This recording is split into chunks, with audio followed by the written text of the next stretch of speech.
3 minutes. Oh,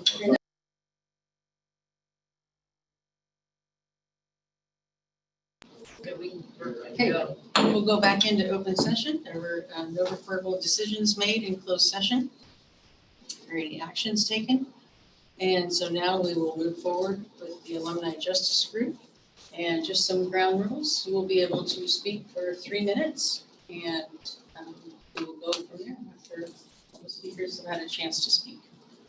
So we have a very passionate group who want to speak about about a topic in school and our community, and we do have people who have signed in and asked to speak. And let me just confirm, we have Elena Rudnick, Marissa Chase, and to speak. Is there any others who wanted to speak, or is there more? Adrian Kingston, Ellen Kingston. Okay. They want to speak? Well, that's all right. I have them in here. I have 3 people raising their hands up. Alana, Marissa, Chase. Okay. Alana, Marissa, and Elena. I don't have a link. Okay. You have Elena. Okay. So I'll just start with Alana Hingston. Alana, maybe we can start with you. Hey, Alana. So there you go. You're up for the 3 minutes, and Alana is a graduate from Red Bluff High School, and you can begin the conversation, Alana. Awesome, thank you. So I will be starting us off, and then it will go Nick, and then Aaron Fennell, then Adrian Hingston, Marissa Chase, and then Elena. So for those of you who don't know me, my name is Alana Hingston. I graduated from Red Bluff High in 2012, and I co-represent the Red Bluff Alums for Justice, and we are a group of people who are all alumni who went through Red Bluff High, have different involvements. Over the past month, we have been collecting stories from alumni about their experience at Red Bluff High School. In those stories, we realized that the experience that we wanted all Red Bluff High School students to have didn't always apply to our Black and Indigenous students of color. We found that students talked about being a student at Red Bluff High meant that they were dealing with microaggressions and outright racism. We had students recall times of being called the N-word, being a girl, or being asked when they would get deported in public spaces where teachers, RSOs, staff members, and other students could hear but didn't intervene. We had one student tell us about a time where they were sent to the disciplinary principal for being too aggressive, yet other students were being commended for being competitive. We also had students talk about times where teachers or counselors would told them that they would never make it to college, and if they did, they would surely fail out, because that's what happened to Black kids. That student had high marks, and I also can relate to this story because that's what I was told as well. And I'm a proud graduate of Santa Clara University in 2016, coming off of a full ride scholarship. We had students speak again of different microaggressions that they received. And a lot of them, this is the first time that their stories are being told because they were scared of retaliation or being ostracized, or just knowing that students and staff weren't going to be held accountable. We really feel that no student should have that experience. So that's why we as alumni have come together, because we care about Red Bluff High School and we care about the students. That's why, in addition to wanting to partner with you guys on the different items that some of the other alum will speak about, we also started a scholarship fund, which has raised close to $8,000. We just don't want to talk about change, we want to be about it. So I'll turn it over to Nick, who is also on the team, to talk a little bit about what we've learned and how we can partner together. Thank you, Alana. Hi there, my name is Nicholas Villarreal, and I am a graduate of Red Bluff High School from 2014. As an alumni group promoting change, we would like to recognize the great social progress made by the administration already. We feel it's important to recognize how things have even changed at Red Bluff High School since many of our own departing. In multiple conversations, we've learned that Red Bluff High School has taken a number of actions towards a better future and well-being for their students. In a town hall meeting we hosted, we learned from English teachers that they're having students read books that center around race and intersectionalities as issues, and this is a fantastic step in the right direction. When in conversation with community leaders, stakeholders, and the superintendent, we learned that there has been a lot of training and education placed on the LGBTQ+ and gender inclusivity. That is that y'all are trying to recognize several of the marginalized groups on campus and be more aware of students' oppressed identities is something we're super happy to hear about. We also like to recognize that your restorative justice program has been transformative to the reduction of punishment, suspensions, and overall behavioral incidents on campus. We feel that these are great steps in a bright direction. We want to partner with you to amplify and bring about real institutional change to expand these practices and create an equitable experience for all students, especially for Black, Indigenous students of color.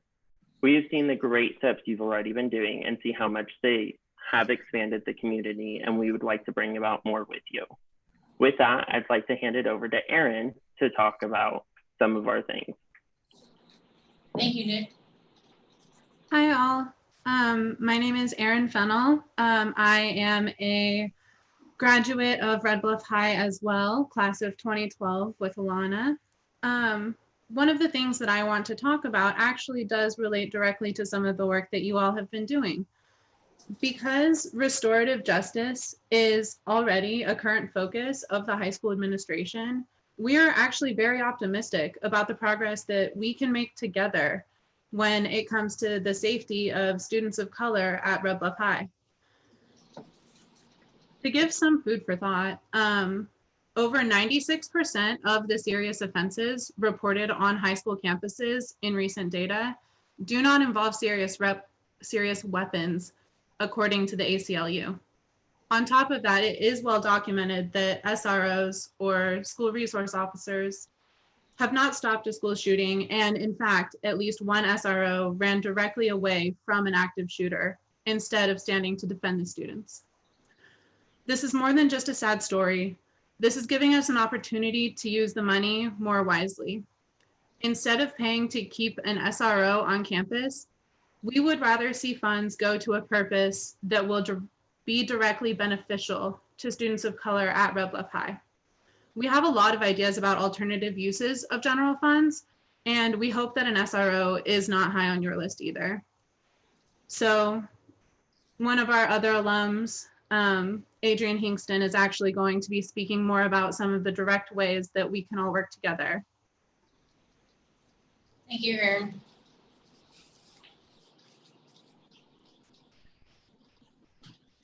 All right, hello, can you hear me? Yes. Awesome.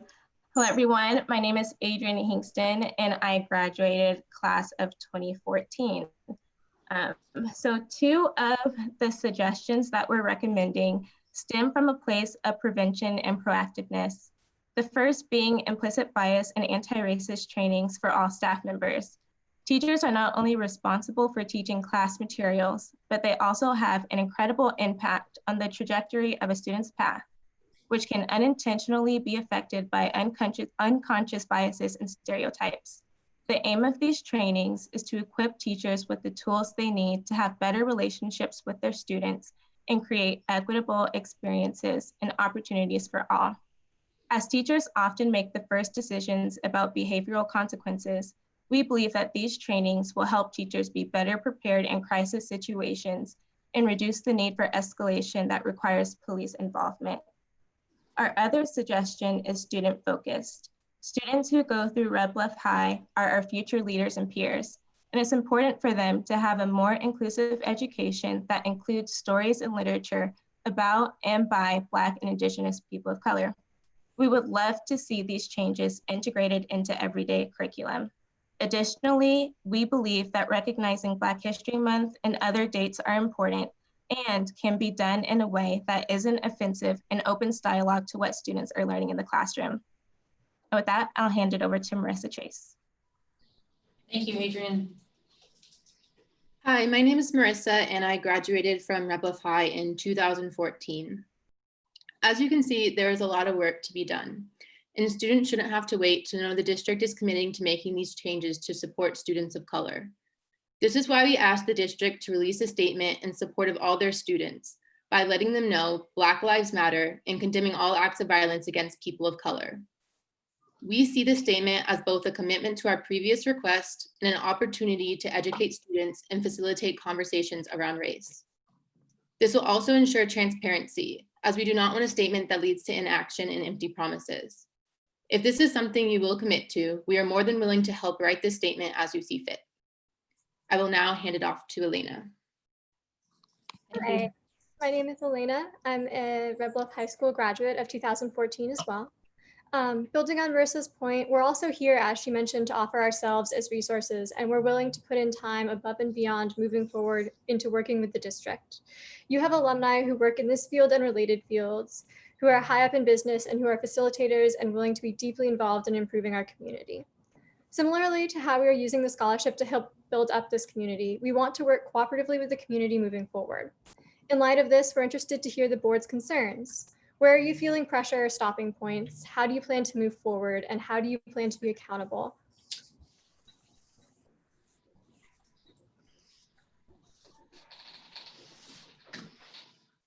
At this point, we're listening to what you have to say, so go ahead and continue on. That's all we have to say. Okay. Oh, okay. This is Superintendent Rosie. I just want to relay to the board that we had a very good meeting with this group last week. We met with most of the people who spoke, or alumni spoke tonight, were in the meeting. And we had our administration, Carrie Van Riper, who's our Director of Ed Services, and Ryan Barrett, who's our Associate Principal, who's responsible for restorative justice programs. Had a really awesome chance to meet and talk and hear the stories that you just heard tonight, as well as the requests that this group is making to improve race relations and social inequities that are happening in our schools, and for, specifically to Red Bluff High School in our community. And I just wanted to impress the board, say to the board that I was very impressed with the group. They are passionate. I think our administration is committed to working with this group on these causes. This is kind of the initial kickoff with the board about coming to the public and saying, here's some concerns that our alumni have, but it's concerns that the community has as well. It's not just the alumni group. It's not just a certain group in our community. It's our district that want to help. And so I'm giving our administrative support behind this movement as far as some of the things that we have requested. We had a good first meeting. My recommendation is to the board is to really recognize this group as a stakeholder group. As you know, we developed the LCAP and all kinds of plans, which the board essentially approves. And so my recommendation, although it's not an action item tonight, but my recommendation is to support this group, support their causes, and work with them to implement the things that they have suggested. But do it together and be able to come to the board with some solid recommendations. I have one question. This is Rod Thompson. One question for whoever wants to answer. What do you exactly mean by indigenous people? And does that exclude other groups? Hi, this is Elena, and I can take that question. And then if anyone else in the group wants to jump in, I'll let them do so as well. Looking at the statistics, Red Bluff High School has a relatively high percentage of students who identify as First Nations or Native American or Indigenous, depending on the terminology that they'd like to use. And looking at publicly available data, they are underrepresented in certain parts of the school, and we'd love to see them more involved in a positive light in all of the areas of the school, as they should be. Thank you. Yeah. This is Alana. Hi, Rod. Hope you're doing well. One of the things that I would add is the point of this isn't to be exclusionary, but yet inclusive of all students. So while we are highlighting that in our education, our anti-racist training, pulling out the Black and Indigenous students of color, the point of that is to make it an equitable experience for all students, because we do acknowledge that there's a gap in the experience between our white students and those who identify as students of color. Okay, thank you.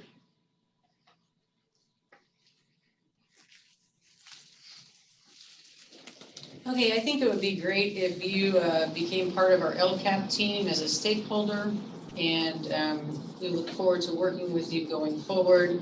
I think the student focus and the trainings would be great as well. We appreciate your efforts, and right now the board is happy with how the administration has made such great improvements the last 6 years specifically. And I think we are behind them to continue to improve and make our school the best it can be.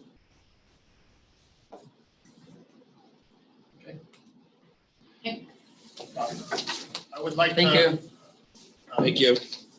Anything else from the board? I'm sorry. So I will reach out tomorrow to set up some times to meet, probably next week. As you noticed in our email, the LCAP process has been changed a bit, so it's actually good. We can have some urgency with this group to come back to the board as early as September with some specific recommendations. So I'll be in touch with the group through their email. Excuse me, can I ask a quick question before we close? This is Marissa. Yes. Go ahead. I was wondering, so one of our requests was a statement that could be released by the district. So I just wanted to know your thoughts on releasing that statement, if you had any hesitations or questions. At this time, we are not going to release a statement. If we do, we will meet together and prepare one. But at this time, we are not releasing a statement.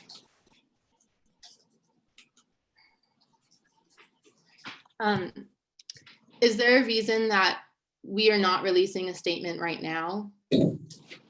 Yes, we are trying to get our school open, and we're trying to get kids back into school, and we need a little more time. For the board to talk. Yeah, we need more time for the board to talk.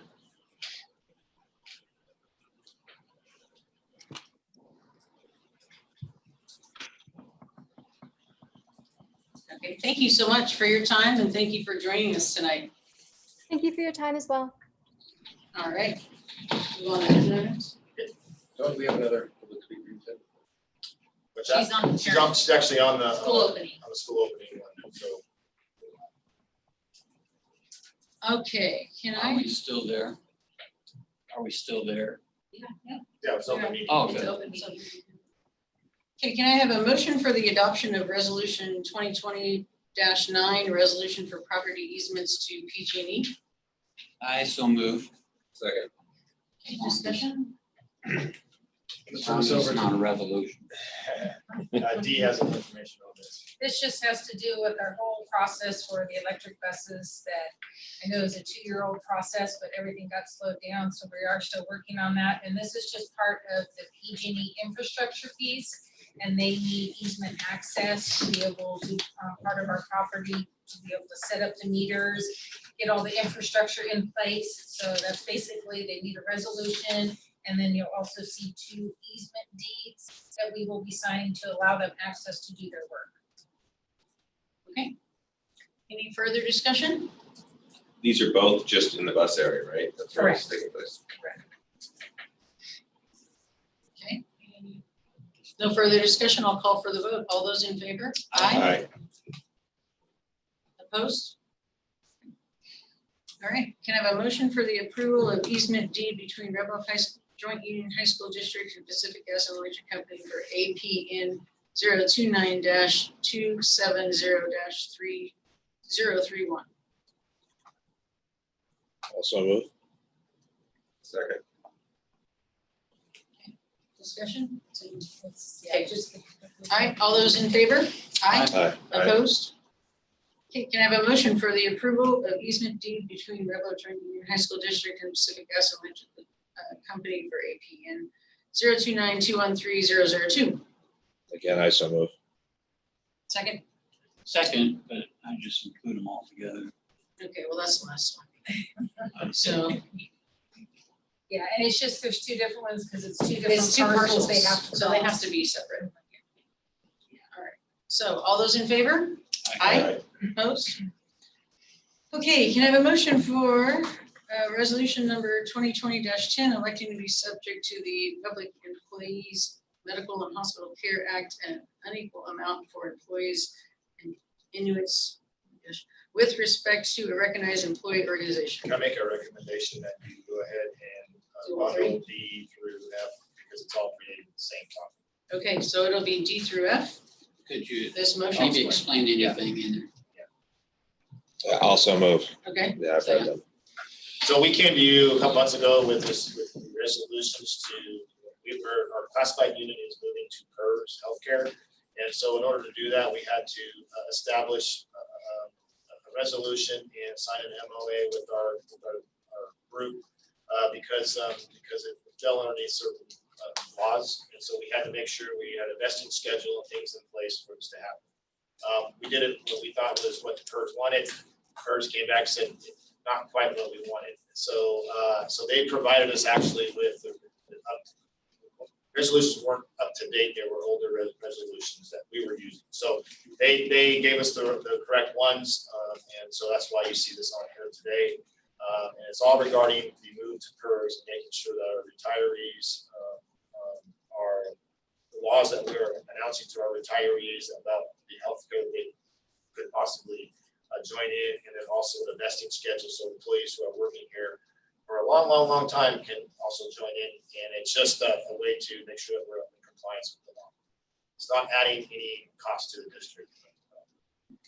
Okay. Any further questions? No. Call for the vote. All those in favor? Aye. Aye. Opposed? Okay, G, can I have a motion for the approval of the revised Red Union High School calendar for school year 2020-2021? Good. Oh, sorry. I'll make a motion. Second. So this came as of yesterday. We were working with our teachers on the opening of school next year and a different schedule to help with the issues with COVID-19. And we felt that we needed an extra day to train our staff on the mitigating measures that we're going to be asking of them to help monitor. And so we took April 12th was an in-service day. We moved that April 12th to August 12th, which was the first day of school, to give us an extra day so we can train our staff. April 12th, it will become a student day. So we need board approval to make that happen. And both we've already explained that to the classified unit, and the teachers unit actually supports it as well. So we will, after approval tonight, we'll get back on our line with our community and let them know that they're making this change. But really it was to get another day of preparation for our teachers. Questions? All those in favor? Aye. Opposed?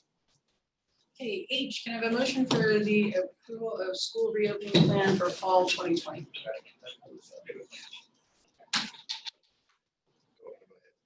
We need a motion. So moved. Second, I'll second. thank you. Okay, discussion? Okay, so we have a approved plan from the state, I'm gonna say from the county, for reopening. I'm going to explain this plan. There's two parts to the plan really. There's a general plan and how we're going to address school reopening and how we're going to clean and how we're going to disinfect and kind of a general prevention plan. But it also discusses how we reopen and when we will close. We have been saying all along that it's every student every day, and that's true. We are one of the few places now, it seems like the county is around that are really holding true to having our students here every day. That is because we are a stable county. We are not on the watch list as a county. Today we found out that if you are on the watch list, your school will most likely have to close or go into distance learning. If you start school not on the watch list and become on the watch list, you have to close. And so we are not on the watch list, and unless we get on the watch list between now and school, we will be fine in opening school. Of course, we will have to have the mitigating measures that we outlined. So it's every school, every student, every day. And I just kind of want to go it's all based on local conditions. I just explained, as long as we're not on the watch list, we will have a chance to reopen. Basically, we're looking at, we have four different phases on here. Phase one is a campus closure, and that basically is if we're on a watch list or we have an outbreak on campus, whether it's with staff or students, it'll be a campus closure. Okay. If we are And this would happen if we started school. So we start school, we're going to phase 1, which is a campus closure in order to do our deep cleaning. This has changed a little bit because if we end up on a watch list, we will end up closing for at least 2 weeks. In this plan, Part D, this is just a temporary closure, 2 to 5 days in order to figure out where we're at. Well, if we need to and do distance learning, that would be phase 2. So distance learning would be if we end up on the watch list, we're going to be there for at least 2 weeks, we would have distance learning for at least 2 weeks. Or if we can't get off the watch list, we would stay in distance learning. That's changed a little bit since we submitted this plan. So we will resubmit to explain that. Plan A is what we're doing right, is what we're planning to do. Open with modifications. All students, we're going to screen, we're going to monitor, we're going to contact trace, we're going to require all staff and students, when physical distance is not feasible, to wear face coverings. We understand that the governor tomorrow will issue a statement that says all students and staff will be required to wear face coverings. That he hasn't made it required, it hasn't been a requirement until now when he comes out, but we have made that a requirement, so that doesn't change our plan. But we all staff, all students will be required to have face coverings. And this would include an in-person regular schedule. But we're also going to offer a distance learning program, which we already have put out there for our parents. And that is, if you are uncomfortable with having your student here, or you feel your student's at risk due to the coronavirus situation, you can enroll in distance learning. Now with the face coverings, that will be the option. If you do not want your child to wear face coverings, then you have the ability to take distance learning. We did a survey and we had about 25% who felt they want distance learning. We have now done a sign-up page, and we've had over 90 students sign up for distance learning. So it is something that our community wants. What that's going to allow us to do is minimize the number of students on campus, which is going to help with our class sizes for those students in person. But we will also be assigning teachers to run that program. Distance learning program is not like last year. It is a robust learning program that will require online activity, daily check-in, daily monitoring, and we'll be taking attendance. That's going to do attendance. So it's a daily attendance. Every week, our teachers will have to submit a weekly log of daily attendance. And the way they will take attendance is some sort of communication, whether it's telephonic, email, or online activity. So that's being developed. So plan A will be in school or distance learning. The green one, plan A plus, is whatever we come out of this in the end. When hopefully COVID-19 does go away at some point, and that's something we won't know until that happens. So really, we're going to start every student every day. We're also going to do a distance learning program. And distance learning program looks to be, we think we'll probably get about 200 students in that, the way things are going, which will minimize the number of contacts on school, which will help with in-person instruction. Some things that we had just worked out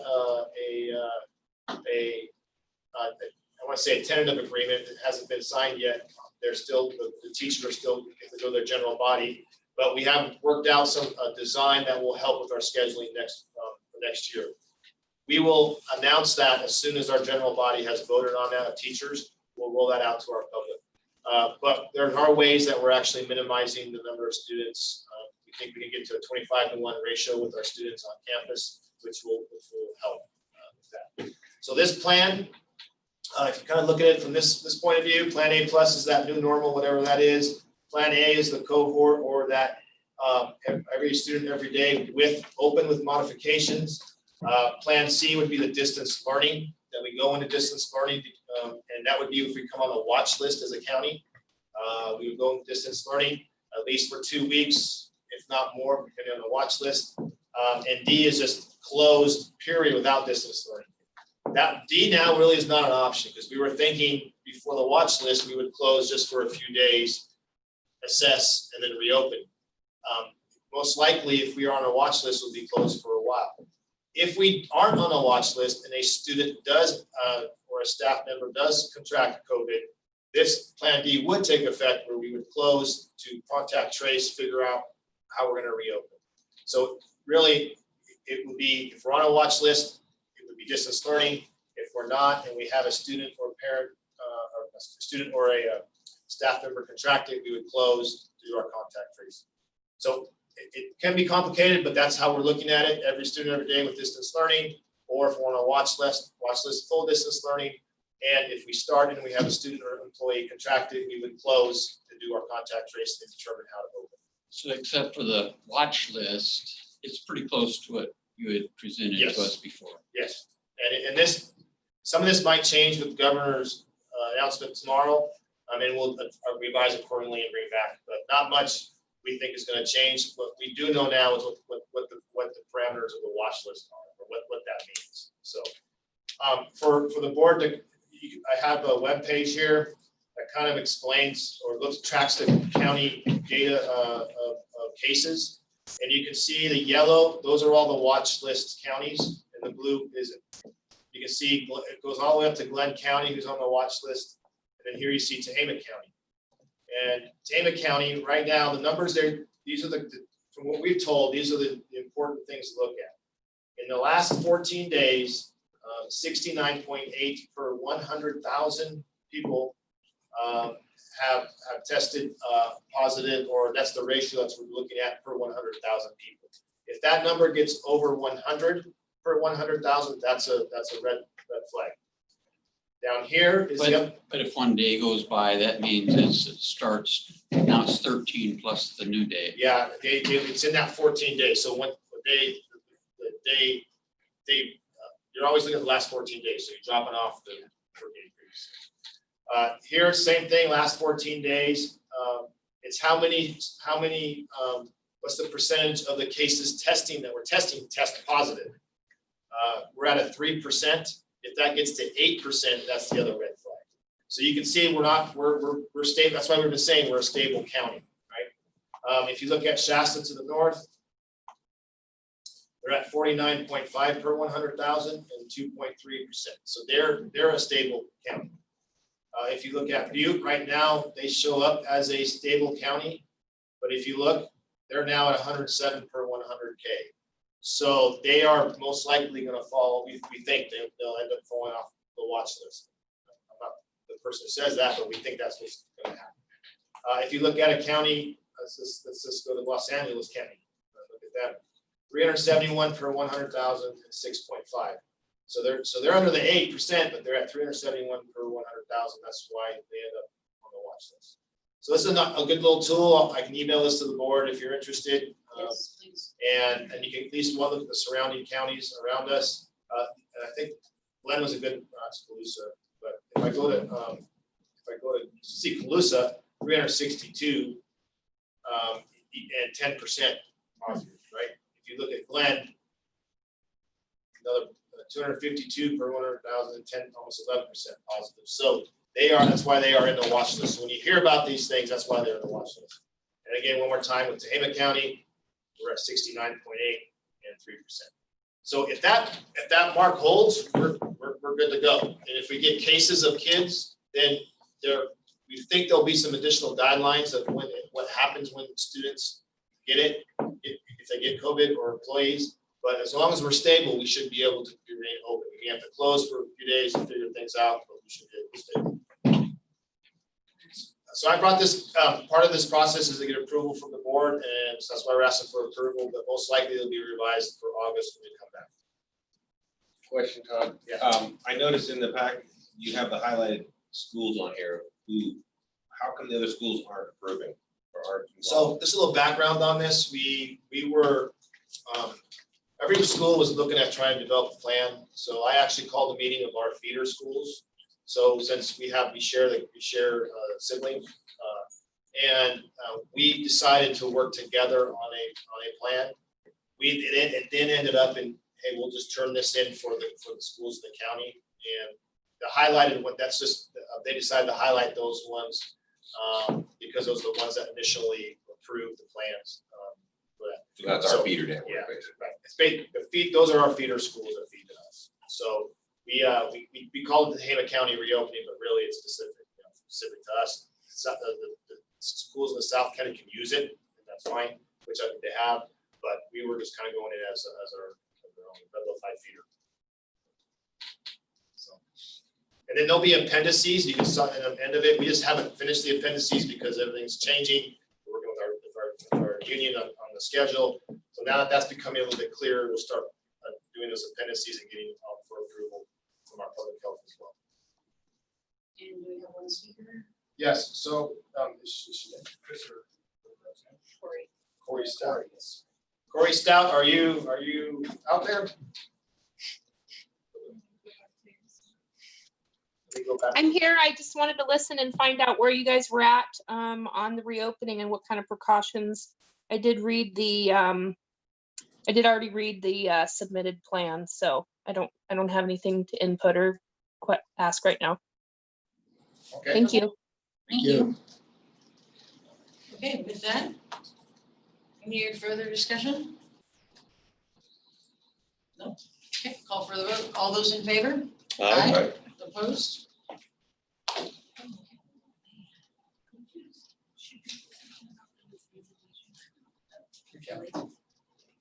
So I have it on record. Okay. If Two county superintendent gave a certification that Shelley McDonald resigned. So just let the board know, and up there to Zoom is we had a resignation from board member Shelley McDonald, effective on July 14th. July 14th. And so we actually we have an election in November, but we missed the date. It is too late actually for us to put her resignation on as a ballot, so we will have to appoint. And we have 60 days, so we are looking at September meeting to be the appointment meeting. So we will do what we did last time.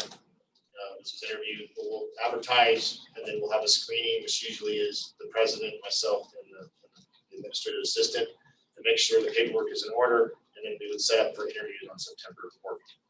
Okay. And with the other one, same thing. Yeah. We do have a letter too from Rod, who's going to resign, but he's going to resign after the August meeting, August 22nd. So we'll do both in September because they both fall within those 60 days. So they'll be appointed. They'll be appointed, and they'll be appointed for 2 years. Okay. So Chris Sinclair wants to speak, okay? Yes, I was just curious, so did we just vote to approve the current document that you had put forward, Todd? Yeah. I thought you said it was incomplete at this point, it was still waiting. Did we vote to approve a document that's incomplete? Or just It's in complete. its current standing, how does that work? The appendices aren't there. It's just the general, it's a general opening plan that's been approved by the county public health. The board just approved.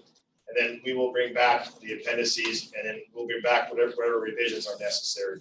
It's really just a process that we're showing that that we recognize that it was approved by the county public health, and that we approve where it's at right now. Okay, good enough, I was just curious. Yep. Thank you. All right. We'll get here. All right. This meeting is adjourned.